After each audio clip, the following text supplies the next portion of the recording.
Böyük yalanın anatomiyası, ekranın parıltısı və boş süfrələrin səssizliyi.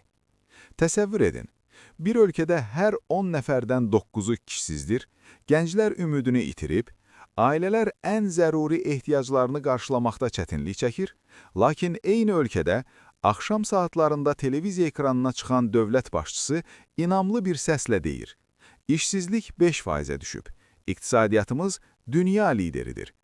Bu mənzərə kənardan sadəcə məlumat səhvi kimi görünə bilər.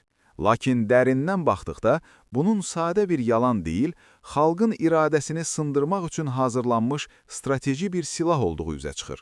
Bəs diktatura rejimləri niyə bu qədər aşkar və gözdeşən yalanlara əl atırlar? 1. Reallığı idarə etmək. Gözlərinə deyil, mənə inan. Dövlət səviyyəsində deyilən aşkar yalanın ilk hədəfi fərdin öz reallıq hissini sarsıtmaqdır. Psixologiyada gaslighting adlanan bu taktika vasitəsilə insanlara belə bir mesaj verilir. Sənin gördüyün yoxsulluq real deyil, real olan mənim dediklərimdir. İnsan öz acı reallığı ilə dövlətin rəsmi təbliğatı arasında qaldıqda bir müddət sonra öz mühakimə qabiliyyətinə şübhə etməyə başlayır. Bu, cəmiyyəti kognitiv yorğunluğa və son nəticədə laqeydliyə sürüklüyür. 2. Müqavimət testi.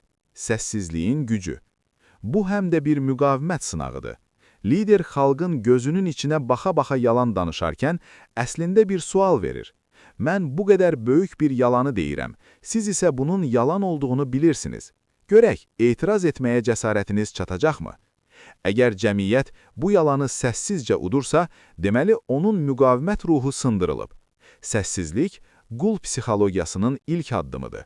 Bu testi keçən rejim növbəti mərhələdə daha ağır qanunlar qəbul etməyə, zülmü artırmağa və xalqın haqqını daha rahat əlindən almağa başlayır. 3. Sosial izolyasiya, tənha azlıq illüziyası. Təbliğat maşını hər şeyin əla olduğunu dedikdə, hər bir vətəndaş öz problemini fərdi bir bədbəxtlik hesab edir. İşsiz qalan şəxs düşünür ki, ondan başqa hamının işi var. Çünki televiziyada belə deyilir. Bu insanları bir-birindən təcrid edir. Ortaq problem ətrafında birləşməyin qarşısını alır. İnsanlar bir-birinə güvənmədikdə, trolların yaratdığı informasiya xaosu içində boğulduqda müqavimət imkansızlaşır. 4. Mənəvi aşınma, yalanın yoluxuculuğu. Yalan dövlət siyasətinə çevriləndə, o cəmiyyətin bütün hüceyrələrinə sirayət edir.